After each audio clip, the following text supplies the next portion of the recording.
Baik, Assalamualaikum warahmatullahi wabarakatuh. Kita akan membahas tentang hukum 2 Newton pada benda yang bergerak melingkar.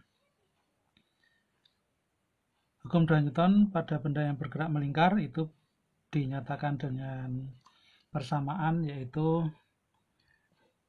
sigma F sama dengan mv kuadrat per R.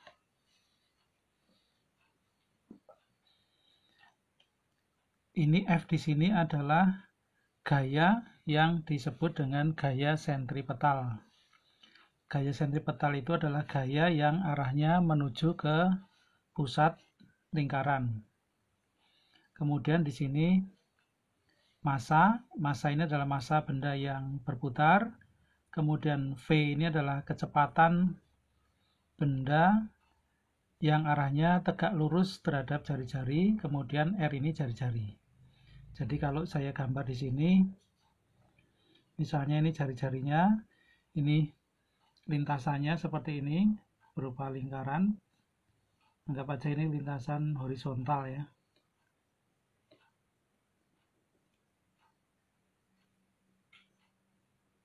Ya, ini bendanya di sini bermassa M, dia bergerak melingkar sepanjang lintasan ini dengan jari-jari R.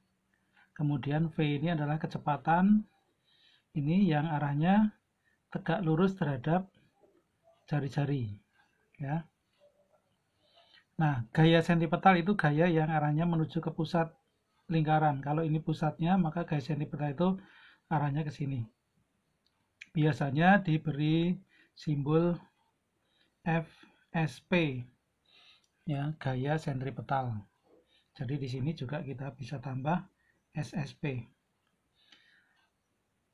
Nah, yang jadi gaya sentripetal ini bisa bermacam-macam tergantung gaya apa yang bekerja di situ, yang arahnya menuju ke pusat. Bisa berupa tegangan tali, bisa berupa gaya berat, bisa berupa gaya normal, ya, tergantung gaya yang pada saat itu bekerja dengan arah menuju ke pusat. Misalnya seperti contoh di sini, ini ada batu misalnya dikasih tali dengan panjang tali R, kemudian diputar, sehingga batunya ini akan membentuk lintasan berupa lingkaran. Nah, pada saat itu yang jadi gaya sentripetal adalah tegangan talinya itu, sehingga persamaannya untuk kasus seperti ini tegangan talinya, berarti FSP-nya sama dengan mv kuadrat per R. FSP-nya kita ganti dengan T, sama dengan mv kuadrat per R. Nah, jadi ini untuk hukum 2 Newton pada posisi batu ini tadi yang diputar secara horizontal menggunakan tali yang panjangnya R. Nilai tegangan talinya adalah mv kuadrat per R. Yang menjadi gaya sentripetal adalah tegangan talinya. Oke, selanjutnya bagaimana kalau objeknya itu diputar membentuk lingkaran vertikal, misalnya masih dihubungkan dengan tali. Jadi misalnya ini kita hubungkan dengan tali, ini batunya di sini. Ini dalam proses dia berputar secara vertikal, maka ini V-nya. Kemudian karena dia diikat dengan tali, maka ada tegangan talinya yang menjadi gaya sentripetal. Tetapi pada kasus benda yang diputar secara vertikal ini, ada gaya berat yang mempengaruhi. Kalau pada bidang horizontal ini, maka di seluruh bagian ini nilai gaya beratnya selalu sama terus dan arahnya selalu tegak lurus terhadap gaya sentripetal, sehingga dia tidak masuk perhitungan pada gaya sentripetal. Tetapi pada posisi vertikal seperti ini posisi benda akan mempengaruhi besarnya gaya berat yang bekerja sebagai gaya sentripetal. Jadi contoh pada posisi ini kan gaya beratnya arah ke bawah seperti ini. ini W-nya. Nah, kalau kita lihat terhadap terhadap jari-jari, ini kan ada sudut di sini yang nilainya tidak 90 derajat. Anggap aja di sini nilainya sudutnya alfa. Ini artinya ada komponen gaya berat yang bekerja sebagai gaya sentripetal. Kalau ini kita proyeksikan ke sini seperti ini, maka di sini ada proyeksi gaya berat yang arahnya menuju ke pusat lingkaran. Karena ini sudut di sini alfa, maka nilai gaya berat yang menuju ke pusat lingkaran ini kita bisa perhitungkan dengan sudut di sini, yaitu menggunakan fungsi kosinus. Kalau di sini W, maka di sini adalah W kosinus alfa. Jadi pada posisi ini yang sebagai gaya sentripetalnya adalah T dengan W kosinus alfa. Maka hukum 2 Newtonnya di posisi ini adalah T plus W kosinus alfa sama dengan mv kuadrat per R. Situ ya.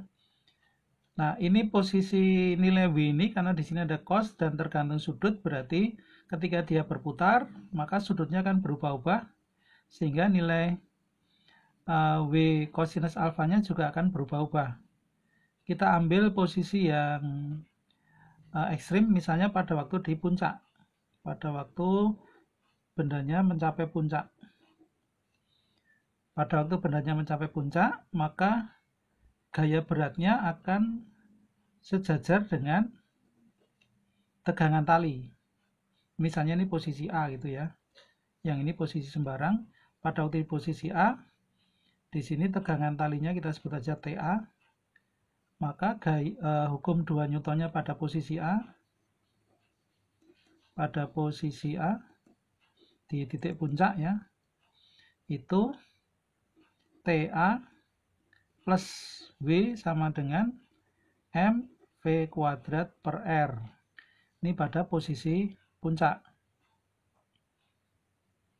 Kemudian kita cari lagi posisi ekstrimnya, yaitu posisi paling bawah.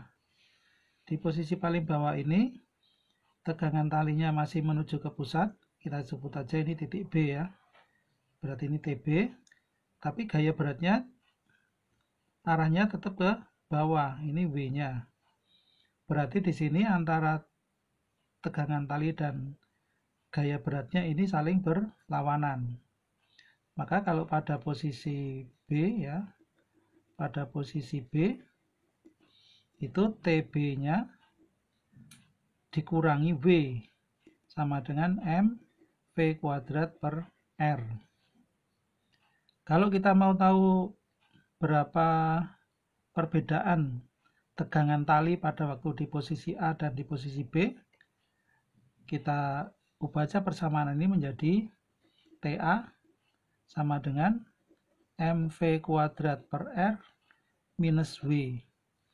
Untuk yang B, TB-nya sama dengan mv kuadrat per R plus W. Nah, sekarang dari dua persamaan ini kita bisa katakan bahwa pada waktu di titik puncak itu tegangan talinya lebih kecil karena di sini W-nya untuk mengurangi mv kuadrat per R.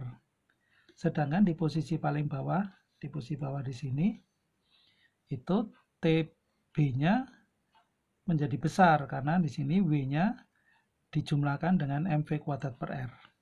Itu artinya pada waktu di puncak itu tegangan talinya kecil, sedangkan pada waktu di dasar tegangan talinya besar. Sementara di sepanjang lingkaran itu nilai kosinusnya itu akan selalu memperkecil nilai W kecuali 1. Artinya apa? Artinya di sepanjang lingkaran ini nilai tegangan talinya berubah-ubah dengan nilai maksimum di posisi terbawah dan nilai minimumnya di posisi paling atas.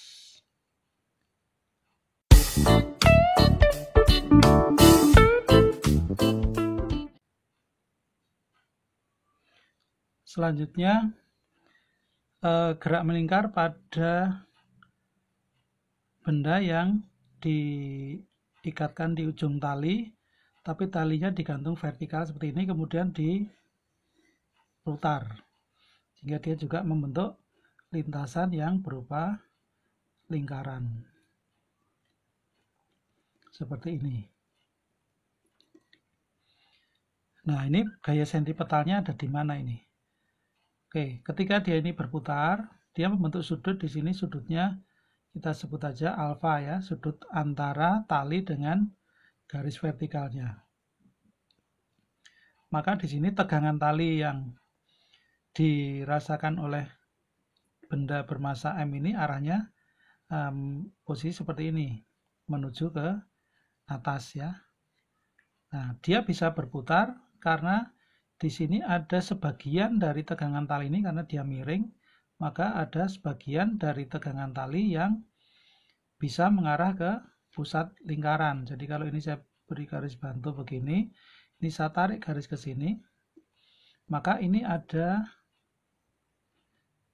sebagian tegangan tali yang menuju ke pusat putaran.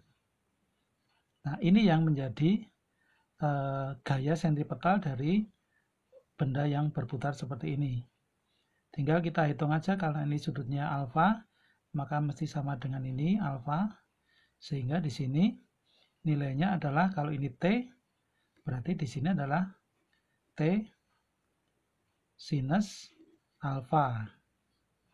Sehingga untuk kasus ini gaya sentripetalnya adalah T sinus alfa ini.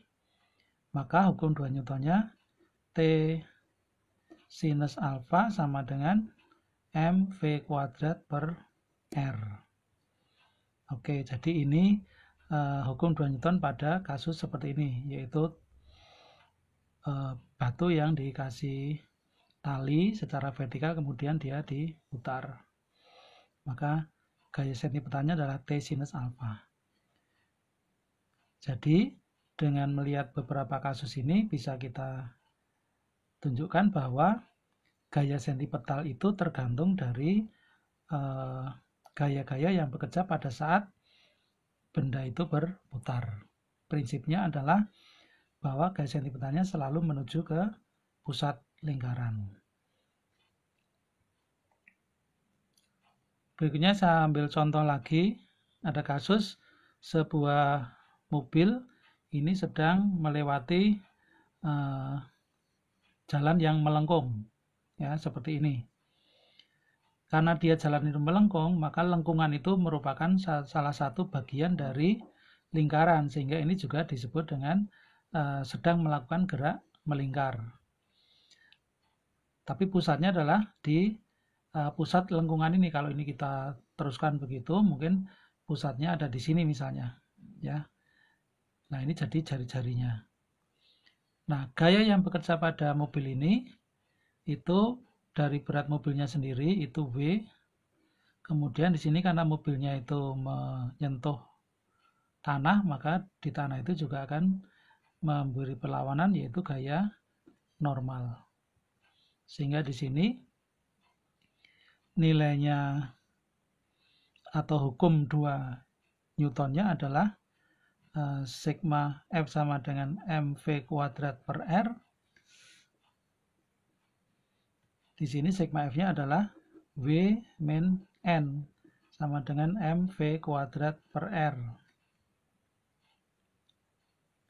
Kadang-kadang ini juga bisa untuk menentukan seberapa cepat mobil itu bisa melewati jalan yang melengkung ini tanpa dia melayang.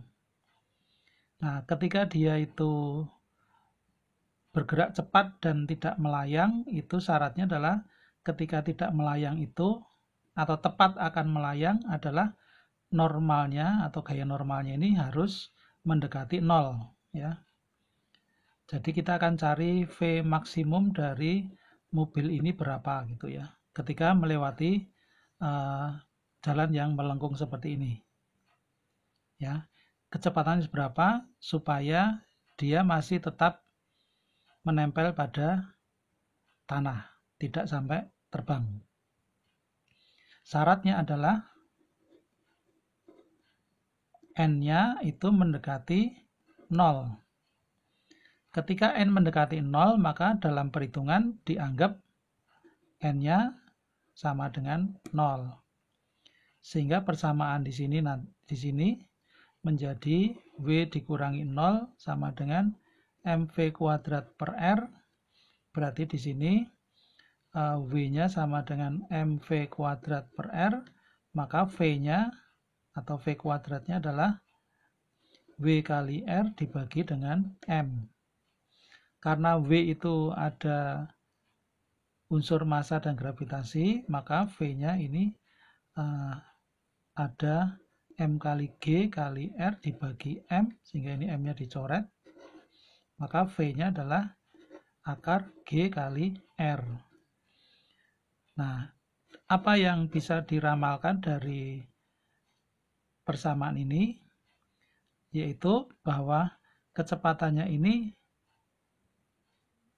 supaya dia mencapai maksimum tetapi tidak lepas dari tanah, ada variabel R di sini. Artinya apa? Ketika dia R-nya makin besar, maka V-nya bisa makin besar. Sehingga pada jalan yang makin melengkung, itu artinya R-nya makin kecil, maka V-nya juga menjadi kecil supaya dia tidak terbang. Nah, ini juga sebetulnya sama ketika diterapkan pada saat mobil itu berada di bidang datar. Ketika di bidang datar berarti jari-jari di sini itu menjadi sangat besar atau tak terhingga. Berarti di sini bisa tak terhingga, akar tak terhingga juga sangat besar, maka V-nya juga besar. Artinya ketika mobil itu berada pada bidang datar, maka dia bisa melaju secepat-cepatnya. Ya, ini satu kasus lagi yang berkaitan dengan konsep gerak melingkar. Mudah-mudahan bisa dipahami.